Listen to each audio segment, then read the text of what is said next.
Hello guys, स्वागत है आपका अपने यूट्यूब चैनल विलेज वाली टीचर पर। तो गुड इवनिंग सभी को, गुड इवनिंग टू ऑल। सभी कैसे होंगे और सभी की जो चंडीगढ़ पीआरटी की तैयारी है, आई होप वो अच्छे से चल रही होगी।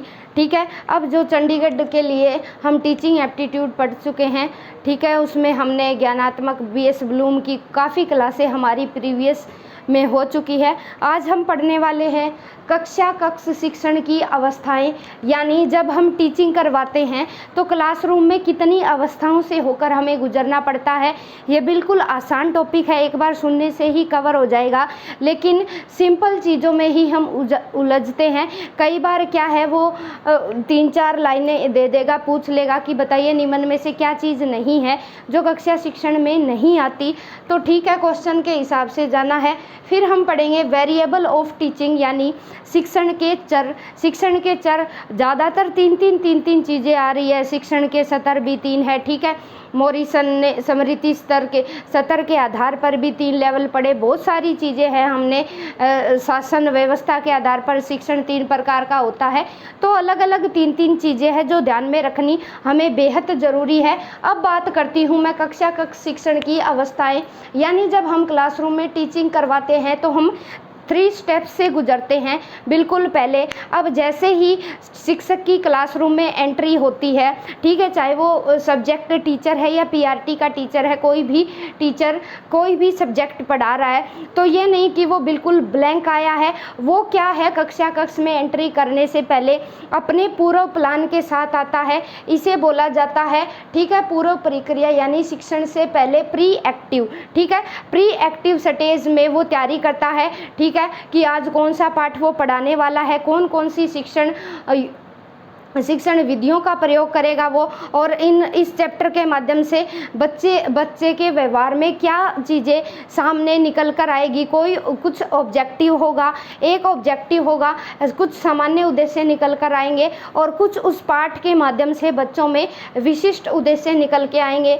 ठीक है, ये पाठ योजना के अंदर इंक्लूड होता है। टीचर पाठ पढ़ाने से पहले जो पाठ योजना बनाता है, ये वो पाठ योजना क्या है, शिक्षण से पहले की ऐसे पूछ लिया जाएगा ये प्री एक्टिव की पाठ योजना बताइए कक्ष शिक्षण के किस स्टेप में आती है, तो प्री एक्टिव स्टेप में आती है। ठीक है, कि पहले बच्चे का पूर्व ज्ञान होता है, फिर उद्देश्य कथन की घोषणा होती है, सामान्य उद्देश्य होते हैं, फिर विशिष्ट उद्देश्य होते हैं। ठीक है, ये हर्बट ने दिया था, हर्बट की 5 पद्धतीय प्रणाली है, उसके बारे में भी हम चर्चा करेंगे। ठीक है, सबसे पहले क्या है, बच्चे की पीके टेस्टिंग करवाई जाती है, उद्देश्य कथन होता है, उसके बारे में हम बातचीत करेंगे। तो शिक्षक क्लासरूम में एंटर करने से पहले अपनी पूरी तैयारी के साथ आता है, एक लेसन प्लान के साथ आता है कि आज वो कक्षा में क्या करवाने वाला है, कौन सी जो शिक्षण विधियां है, डेमोस्ट्रेशन मेथड का यूज़ करेगा, लेक्चर मेथड का यूज़ करेगा, या शैक्षिक ट्रिप पर लेकर जाएगा। तो वो लेसन प्लान के, ठीक है, अगर साइंस का कोई विषय पढ़ाने वाला है तो 3D विमाएँ दिखाएगा, मॉडल दिखाएगा, या लेबोरेटरी में लेके जाएगा, या लर्निंग बाय डूइंग बच्चे को हाथ से करके सिखाया जाएगा।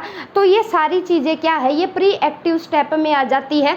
शिक्षक पहले ही निर्धारित करके रखता है कि आज मैं कक्ष में मुझे ये इतनी सारी एक्टिविटीज़ करवानी ही करवानी है। आगे आने वाली क्लास में हम पढ़ेंगे सामान्य उद्देश्य और विशिष्ट उद्देश्य में अंतर क्या होता है। सामान्य उद्देश्य, ठीक है, पाठ से नहीं जुड़ते, वे बच्चे के ऑल ओवर डेवलपमेंट से जुड़ जाते हैं, और विशिष्ट उद्देश्य जो भी हमने पाठ पढ़ाया उसके माध्यम से बच्चे में क्या नई चीज़ निकल कर आई, क्या विशिष्ट सीखा, उसके बारे में भी हम बात करेंगे। ये हो गई प्री एक्टिव स्टेज, शिक्षक पहले ही निर्धारित करके रखता है, जैसा मैंने बता दिया। पाठ योजना इसका एग्जाम्पल है प्री एक्टिव का, ठीक है, वो लेसन प्लान के साथ आता है, और इसमें सारी चीज़ें फिक्स होती है। ठीक है, कि 5 मिनट वो टीचिंग करवाएगा, उसके बाद वो फीडबैक लेगा, एग्जाम्पल पूछेगा, एग्जाम्पल सेट करेगा, ठीक है, या पर्सन पूछेगा, कुछ पर्सन बच्चों से ही निकलवाएगा।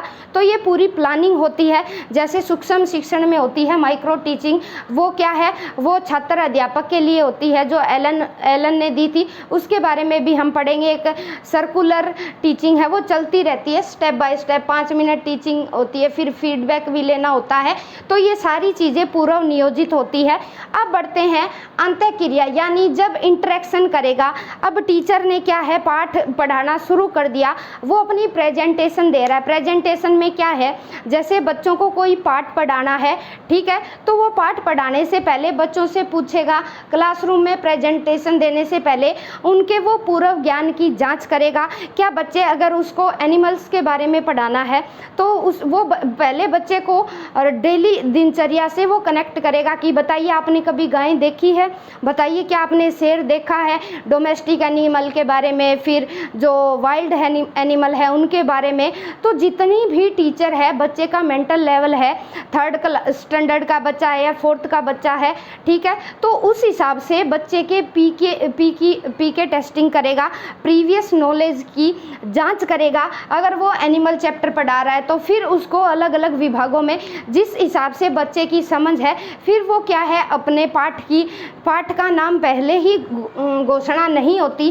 पाठ का नाम पहले ही नहीं बताया जाता। पूर्व ज्ञान की जांच करने के बाद, पीके टेस्टिंग के बाद ही, ठीक है, प्रेजेंटेशन की घोषणा की जाती है, क्लास में प्रेजेंटेशन। फिर शिक्षण के दौरान होता है ये एक्टिव लर्नर होता है। अब टीचर यहाँ की, ठीक है, अब पाठ्य पुस्तक का यूज कर रहा है या गेस्चर इशारों के माध्यम से पढ़ा रहा है, ब्लैक बोर्ड का यूज कर रहा है, वो चौक डस्टर का कितना यूज कर रहा है, एक्टिविटी कितनी यूज कर रहा है, वो सारी चीज़ें क्या आती है, वो शिक्षण के दौरान आती है। जैसे कई बार क्या है, वो डेली जीवन के एग्जाम्पल से भी जोड़ेगा, कुछ अपने एग्जाम्पल भी देगा एक्सपीरियंस के आधार पर, ठीक है, कि हम वहाँ जयपुर में चिड़ियाघर देखने गए थे, क्या कोई बच्चा गया है और वहाँ उन्होंने कौन कौन से एनिमल देखे, क्या आपने इससे पहले देखे थे, उसकी हाइट कितनी होती है, क्या चीज़ वो खाते हैं, ठीक है। ऐसी चीज़ें पूछकर अगर हम ईवीएस का कोई भी टॉपिक करवा रहे हैं, ठीक है, एनिमल पढ़ा रहे हैं, तो ऐसे हम बच्चे की पूर्व ज्ञान के जाँच के आधार पर बच्चे को हम करवा सकते हैं। और टीचर सबसे ज़्यादा क्या करता है, शिक्षण के दौरान ज़्यादा टीचर की कोशिश रहती है कि जो मैंने बताया, और बीच बीच में बच्चों से वो क्वेश्चन पूछेगा कि क्या बच्चे ध्यान से सुन रहे हैं और मेंटली और फिजिकली दोनों रूप से वो क्लासरूम में प्रेजेंट है। कई बच्चे ऐसे होते हैं जो बिल्कुल बस बैठे होते हैं, वो सुनते नहीं है टीचर क्या बता रहा है। अगर हम बीच बीच में हम क्वेश्चन पूछते हैं तो बच्चा ध्यान से सुनेगा, कहीं मेरी बारी भी आ सकती है, कहीं टीचर मेरे से क्वेश्चन ना पूछ ले।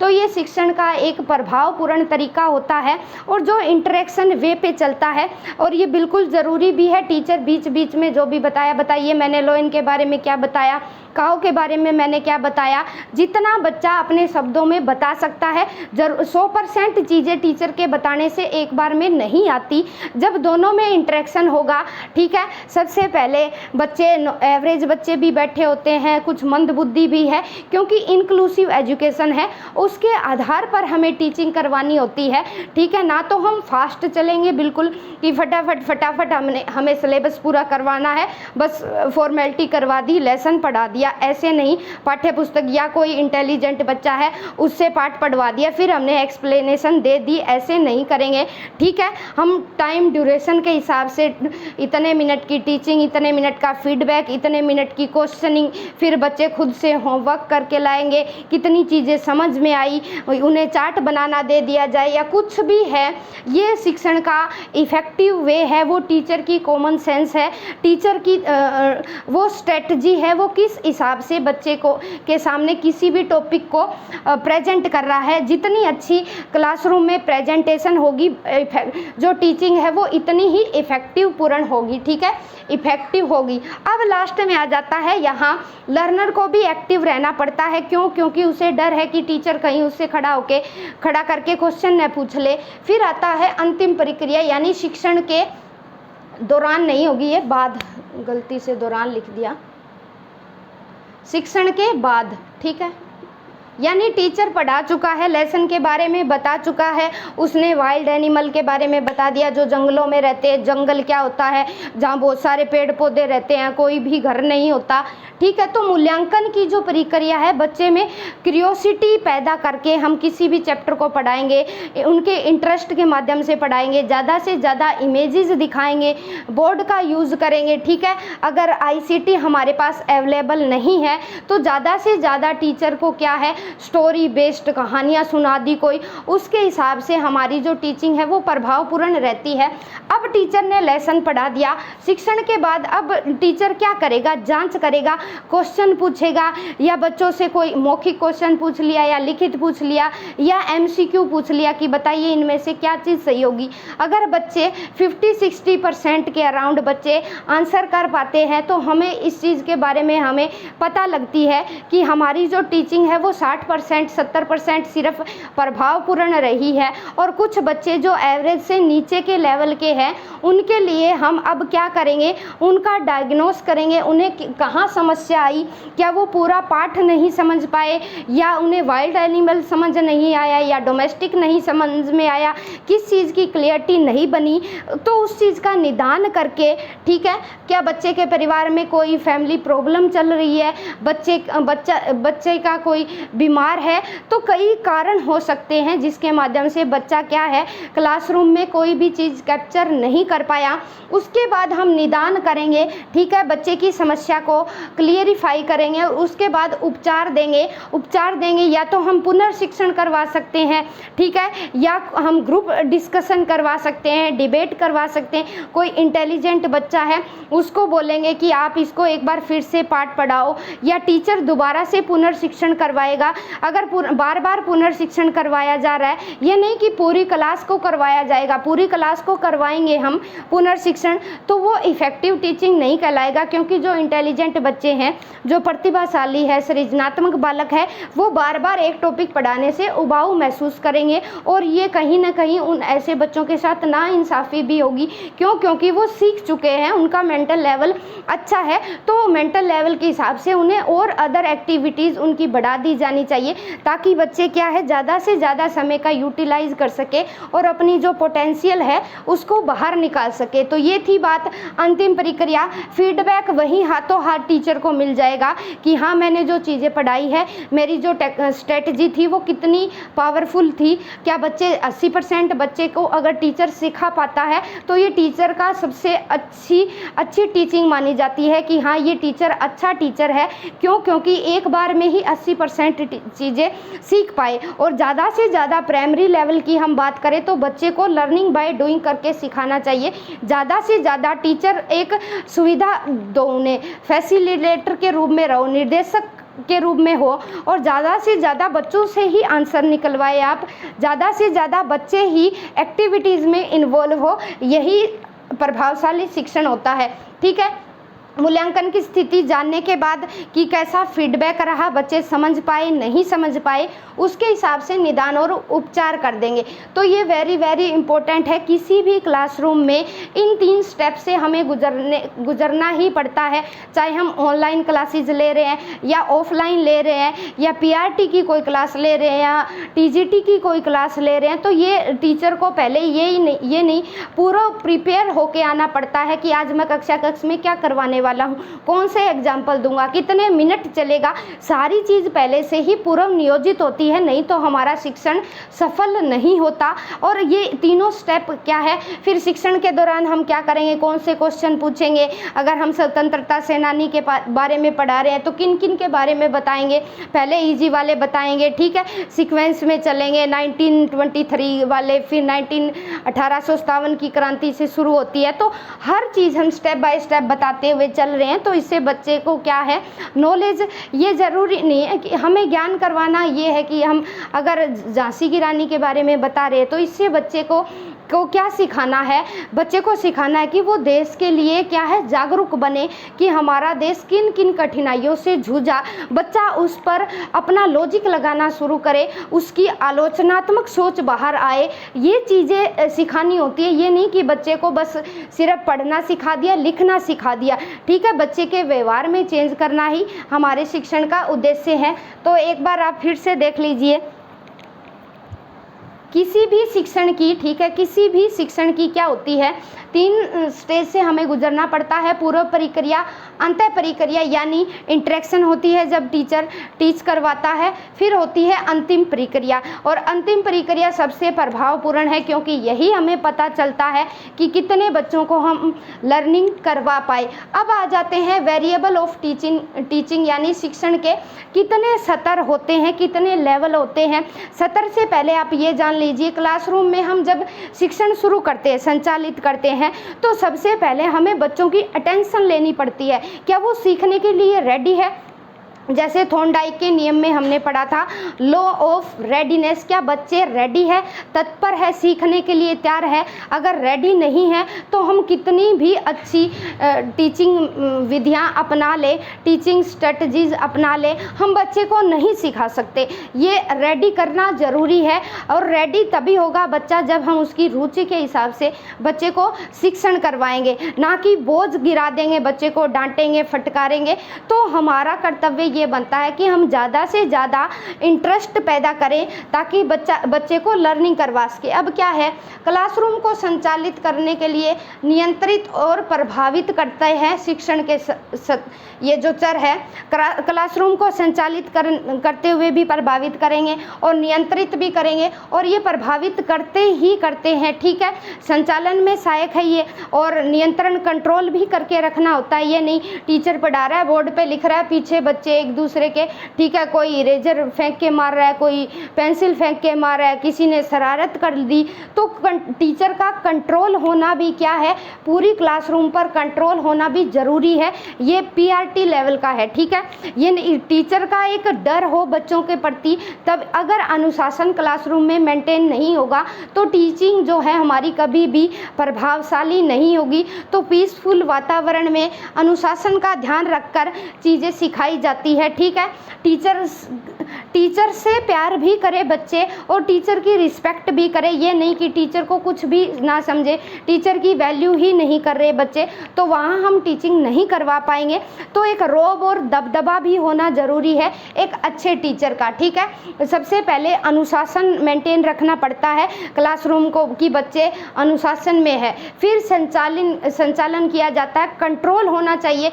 ये नहीं कि टीचर बोल रहा है, बच्चे टीचर की बात ही नहीं मान रहे कि आप चुप हो जाओ कहता जा रहा है, बच्चे को कोई फ़र्क ही नहीं पड़ रहा। ऐसा नहीं होना चाहिए, पूर्ण नियंत्रण होना चाहिए। प्रभावित करती है ये तीनों चीज़ें। अब क्या है, स्वतंत्र चर कौन सा है, इसमें 3 तरह के चर होते हैं वेरिएबल ऑफ टीचिंग के। स्वतंत्र है ये इंडिपेंडेंट है। यहाँ बच्चे क्या गलती करोगे आप कि कई बार हम सोच लेते हैं कि विद्यार्थी को लर्निंग बाय डूइंग सिखाया जाए, तो जो इंडिपेंडेंट है ना वो शिक्षार्थी है। नहीं, बिल्कुल भी नहीं, यहाँ ऐसी गलती मत कर देना। जो इंडिपेंडेंट है ना वो हमारा शिक्षक है। कौन है भाई, शिक्षक है, याद रखना, ठीक है। शिक्षक की मर्जी है क्योंकि पढ़ाना उसे है, और वो बच्चों के मेंटल लेवल के हिसाब से कौन सी शिक्षण विधियों का यूज कर रहा है, वो कुछ भी करने के लिए क्या है, स्वतंत्र है, फ्री है, उसकी मर्जी है। वो चाहे शैक्षिक भ्रमण पे लेके जाए या कुछ भी करे, क्योंकि पढ़ाना उसे है, टीचिंग उसे करवानी है, तो उसकी मर्जी है वो कौन सी टेक्नोलॉजी का यूज कर रहा है, मेथड वो विधियों का यूज कर रहा है। अब आश्रित कौन है, डिपेंडेंट कौन है, शिक्षार्थी डिपेंडेंट है। क्यों, जब तक उसको गाइडलाइन नहीं दी जाएगी वो अपने आप से नहीं कर सकता। अगर पढ़ना आता है तो वो पाठ पढ़ लेगा, लेकिन जो सारी एक्टिविटीज़ है वो अपने आप नहीं कर सकता, टीचर की बात उसे माननी पड़ेगी। ये टीचर पर डिपेंडेंट होता है, अपने आप से सारी चीज़ें नहीं कर सकता, ठीक है। अब ये नंबर 3 की बात करूँ, ये मध्यस्थ या उदासीन इंटरव्यूइंग क्या होगा भाई। अब शिक्षक और शिक्षार्थी दोनों के होने से क्या फ़ायदा है, दोनों अगर पाठ्यक्रम नहीं होगा तो पाठ्यक्रम जो है वो बीच की कड़ी में मदद करता है, ये बीच की कड़ी है। अब शिक्षक है, शिक्षार्थी है, कुछ पढ़ाने के लिए है ही नहीं, ना पाठ्य पुस्तक है, ना श्यामपट्ट है, कुछ भी नहीं है, ना हमारे पास कोई ऑब्जेक्टिव है, तो हम क्या करेंगे, टीचर अकेला किस विषय पर बात करेगा। तो ये क्या है, बच्चे के मेंटल लेवल के अकॉर्डिंग पाठ्यक्रम भी होना ज़रूरी है। ये उदासीन है, पुस्तकें अपने आप नहीं बोलती, उस पुस्तक के हिसाब से क्या है, इसमें समाज भी शामिल होता है, ये भी उदासीन है। क्योंकि शिक्षक और शिक्षार्थी तभी इंटरेक्शन कर पाएंगे, तभी अंतःक्रिया कर पाएंगे जब उनके पास कोई ऑब्जेक्टिव हो, कोई चीज़ हो, उनके पास पाठ्यक्रम हो, टाइम टेबल हो कि इस समय में आपने ये चीज़ पढ़ानी है और इन चीज़ के माध्यम से बच्चे ये चीज़ सीख जाएंगे। ठीक है, तो पाठ्यक्रम इनके बीच की कड़ी होती है, ये वेरी वेरी इंपॉर्टेंट है। क्योंकि शिक्षक और शिक्षार्थी तब तक इंटरेक्शन नहीं कर पाएंगे जब तक इनके पास कोई चीज़ नहीं है, कोई चीज़ यानी पाठ्यक्रम नहीं है या समाज शामिल नहीं है। 1 मिनट आप स्क्रीनशॉट ले लीजिए। अगर समाज शामिल नहीं होगा,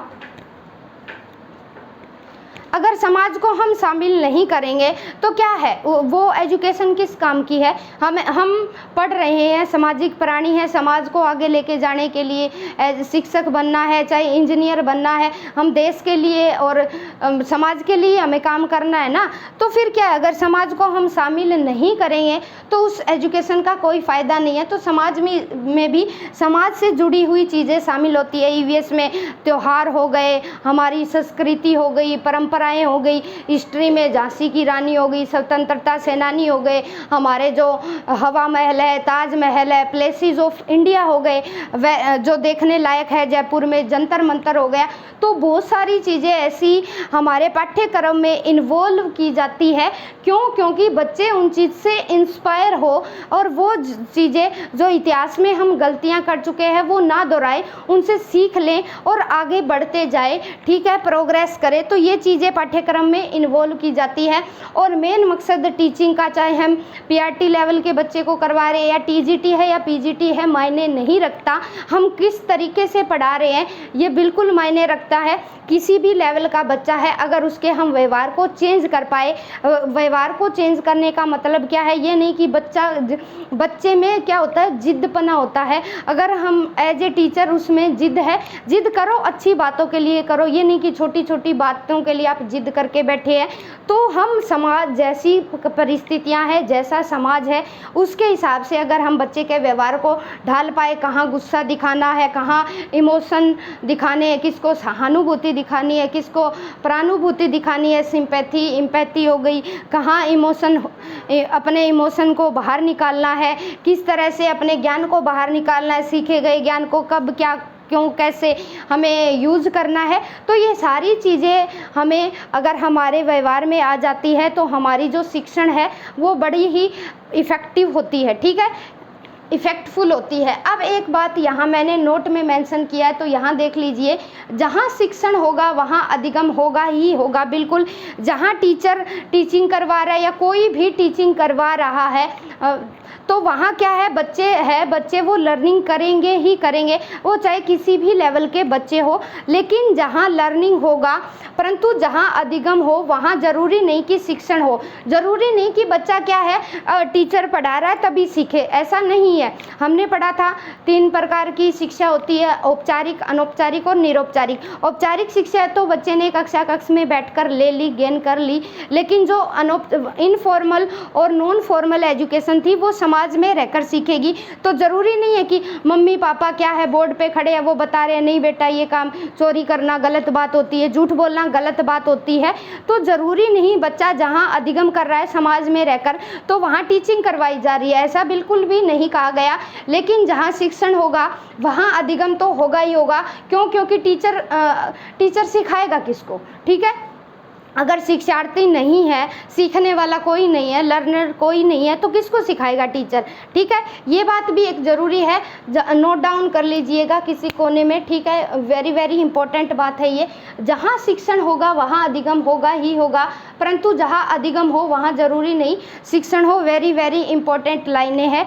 तो आई होप ये चीज़ें आपको समझ में आई होगी। और टीचिंग मेथड है ये बिल्कुल आसान यूनिट है और हमें क्या है एक समझ बनाने की ज़रूरत है और ये समझ हम एज ए टीचर हमारे अंदर डेवलप कर पाए टीचिंग एप्टीट्यूड के माध्यम से। टीचिंग एप्टीट्यूड पढ़ाई ही इसलिए जाती है कि हम जब क्लासरूम को एज ए टीचर फेस करें तो सबसे पहले हमें क्या करना होगा। हम ऐसे ही नहीं क्लासरूम में एंटर कर सकते, हम क्या पढ़ाने वाले हैं टीचर को पूरी अपनी प्लानिंग के साथ आना पड़ता है, क्योंकि बच्चे हैं कुछ भी पूछ सकते हैं। इससे पहले क्या है टीचर अपनी इंसल्ट महसूस ना करे तो पूरा रूप से, ठीक है, इंटरव्यू वगैरह में भी होता है ना हमारा, जब हम इंटरव्यू देने जाते हैं केवी के हो गए, ठीक है, कई जगह इंटरव्यू आजकल भी चलते हैं, केवीएस में इंटरव्यू देने जाते हैं तो वहाँ भी हमसे पढ़वा के देखा जाता है कि ये टॉपिक है तो आप बताओ, आपके पास 10 मिनट का समय है तो बच्चे के सामने आप कैसे प्रेजेंट करेंगे। और ऐसे प्रेजेंट करना है तो हर लेवल के बच्चे समझ पाए, तभी तो वो एक अच्छा टीचर है, ठीक है। तो ये चीज़ें थी टीचिंग एप्टीट्यूड से जुड़ी, ठीक है। शिक्षण अभियोग्यता, शिक्षक तभी योग्य बनेगा जब उसे टीचिंग के बारे में पता हो, तीनों स्टेप पता होने चाहिए। शिक्षण पूरी अपनी तैयारी के साथ आए, क्लासरूम में फिर क्या करना है, कैसे कंट्रोल करनी है, अनुशासन कैसे बनाए रखना है, फिर बाद में वो मूल्यांकन कैसे प्राप्त करेगा, मूल्यांकन प्राप्त होने के बाद फिर वो कैसे अपनी रीटीचिंग की, ठीक है, रीटीचिंग की कैसे प्लानिंग बनाएगा। फिर हो गया क्लासरूम को संचालित, कौन कौन से वेरिएबल पढ़े हमने, वेरिएबल ऑफ टीचिंग, स्वतंत्र चर होता है, इंडिपेंडेंट शिक्षक होता है, डिपेंडेंट उस पर शिक्षार्थी, और उदासीन जो है, उदासीन है वो होता है हमारा करिकुलम, ठीक है। करिकुलम नहीं होगा तो शिक्षक और शिक्षार्थी अपना क्या है वो नहीं कर पाएंगे, क्या बोलते हैं, हाँ, इंटरेक्शन नहीं कर पाएंगे, ठीक है। तो आई होप ये चीज़ें आपको समझ में आई होगी। तो bye bye, have a nice day guys. साथ साथ स्क्रीनशॉट लेते रहिए और हैंड रिटन नोट्स बनाते रहिए, क्योंकि जो हम हाथ से लिखते हैं ना, हमारी हाथ की और ब्रेन की जो मसल्स है वो आपस में इंटरकनेक्टेड होते हैं, ठीक है। तो जो हम हाथ से लिखते हैं नोट्स इसीलिए बनाए जाते हैं तो वो हमारे एक सुना फिर हमने लिखा तो 80% चीज़ें हमारे क्लासरूम में ही याद हो जाती है। और लास्ट टाइम में जब हम रिवीजन करेंगे, क्योंकि एक्स्ट्रा टाइम हमें नहीं मिलने वाला रिवीजन के लिए, तो हमें बीच में स्टडी के दौरान ही बीच में रिवीजन का टाइम निकालना होता है। तो कोशिश करें आप साथ साथ क्लास से अपनी जब चलती है तो साथ के साथ नोट्स बनाते रहे और उन्हें फिर से लास्ट टाइम में रिवीजन ज़रूर करते रहना, ठीक है। वीक के एंड में ज़रूर कीजिएगा जितने भी आपने नोट्स बनाए हैं वीक के एंड में, ताकि फिर से जो आपने 1 वीक में जितनी भी चीज़ें पढ़ी वो फिर से हमारे मस्तिष्क में आ जाए, क्योंकि मस्तिष्क की भी, ब्रेन की भी अपनी कैपेसिटी होती है, हम भूल जाते हैं, ठीक है। तो उन्हें फिर से रिवाइज करना पड़ता है और अपना एक प्लान ज़रूर बना के रखें, प्लान के हिसाब से ही पढ़ते रहे, ठीक है। अपनी रेगुलर क्लासेस ले, उसके बिना सिलेक्शन की बात असंभव है, ठीक है। जितना पढ़ा उसको फिर से रिवाइज करें, नोट्स, हैंड रिटन नोट्स बनाते रहें। तो bye bye, have a nice day guys. मिलते हैं कल रात 8 बजे एक नई क्लास के साथ, टीचिंग एप्टीट्यूड की एक नई क्लास के साथ। तो bye bye, have a nice day guys. Take the screenshot अगर आप लेना चाहे तो।